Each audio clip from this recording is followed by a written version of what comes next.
Sou a Areta, professora do Colégio Carvalho, dou aulas turmas do 4º e 5º ano, tá? A nossa aula de hoje será de Geografia para a turma do 5º ano. Então, pega aí o nosso material e abra na página 40. Pegaram o material? Então, vamos começar a nossa aula. O nosso tema é a urbanização brasileira. Para entender melhor o processo de urbanização do Brasil, Marina e Anita fizeram uma pesquisa no site do Instituto Brasileiro de Geografia e Estatística, que é o IBGE. Observe a seguir os dados que encontraram a respeito desse assunto. Temos aqui uma tabela, tá? Do ano de 1950 a 2010. Vamos para algumas questões. Observando a tabela, o tamanho da população rural e urbana em 1950 e em 2010. E qual desses anos a população rural era maior? Bom, em 1950, a população rural era maior do que em 2010. Já a população urbana era maior que a rural também em 2010. A população rural em 1980 era de 38.566.297 habitantes, muito maior que a de 1950. Isso significa que o Brasil ficou ainda mais rural de 1950 para 1980? Bom, embora a população rural tenha crescido, a população urbana também aumentou, em ritmo ainda maior. E em qual década o Brasil deixa de ser um país rural para ser um país urbano? Ao longo da década de 1960. Temos aqui um gráfico, tá? A mudança de perfil do Brasil de país rural para país urbano é facilmente percebida por este gráfico, que está no resultado da pesquisa de Marina e Anita. E o que você imagina ter levado as pessoas a deixar a vida no campo e ir para as cidades? Hein? O começo da urbanização no Brasil.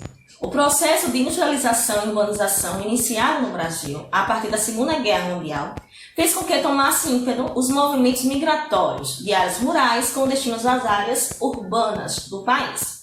Temos aqui uma questão. O texto, apesar de usar palavras difíceis, apresenta as respostas procuradas. Quais são elas? É a industrialização e a urbanização. O aumento da necessidade de pessoas para trabalhar na cidade e a diminuição de emprego no campo deu origem ao que chamamos de êxodo rural. De acordo com as informações desse gráfico aqui, tá? Que década a população urbana passou a ser maior que a rural? Vamos olhar aqui no gráfico. Em 1970. O que podemos concluir quando a estimativa para 2050? Que a população urbana será ainda maior que a rural. E por que o êxodo rural pode ocasionar um problema tanto no campo quanto na cidade? Porque vai esvaziar o campo e deixar a cidade muito populosa, sem condições de atender a todos de maneira adequada. Temos aqui uma imagem de Tarsila do Amaral, tá? E ao observar o quadro, Otávio percebeu que poderia relacioná-la em um importante momento da história do Brasil. Você saberia dizer qual? E o que levou a essa conclusão? Então aqui, ó, é o momento da urbanização do Brasil. Olha aqui atrás, vocês vão ver, tá? A urbanização planejada.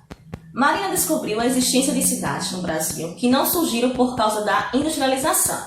É o caso, por exemplo, de Salvador, que foi a primeira cidade planejada do país, fundada em 1549. Ela foi projetada para ser a primeira capital brasileira e, por isso, houve preocupação em aliar em seu território duas funções, a administrativa e a militar. O crescimento urbano, formas e funções das cidades. Temos duas imagens aqui. A vista aérea da cidade de Brasília, Distrito Federal, e a vista aérea da cidade do Rio de Janeiro. E qual das duas imagens representa um formato bem definido?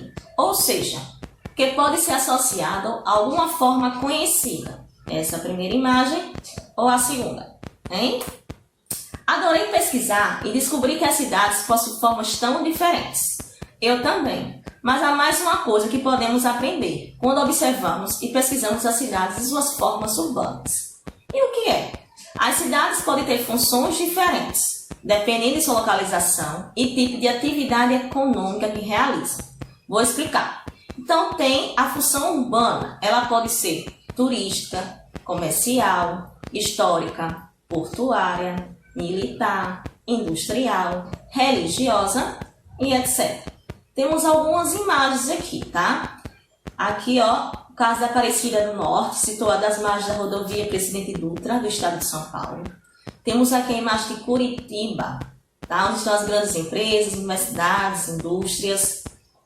Temos aqui a capital, né? O caso de Porto Alegre, a capital do Rio Grande do Sul. Temos aqui as cidades turísticas, tá? No caso, o Rio de Janeiro, entre muitas outras. Temos aqui ó, a cidade de Ouro Preto, no estado de Minas Gerais, que também é uma cidade histórica.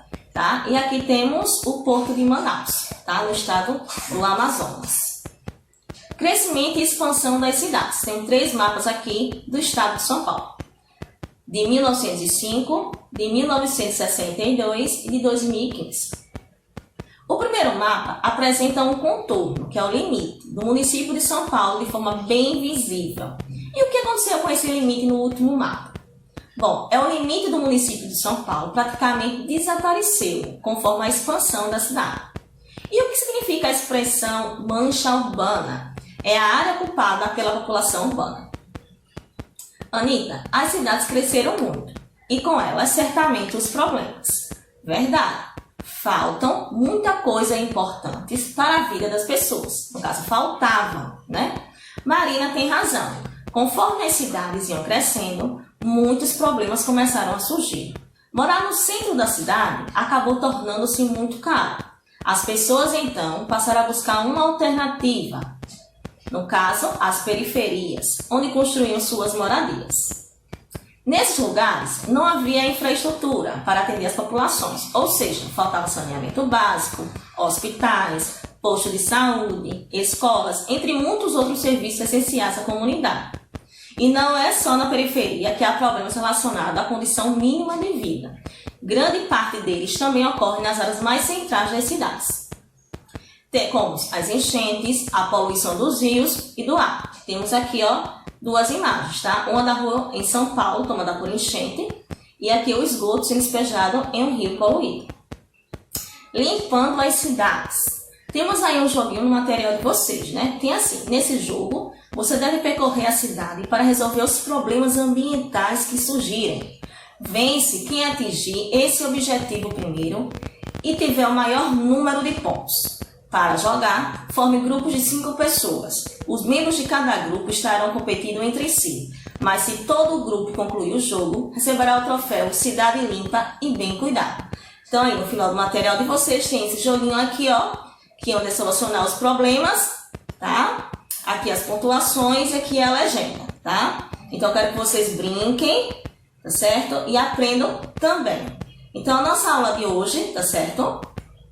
Foi sobre a organização brasileira. Vocês têm da página 40 a 71 do material. Nessas páginas tem todo o conteúdo e no meio delas tem as atividades. Lembrando que também temos atividades no portal, tá bom? Então estou com muitas saudades e a nossa aulinha acaba por aqui. Beijo!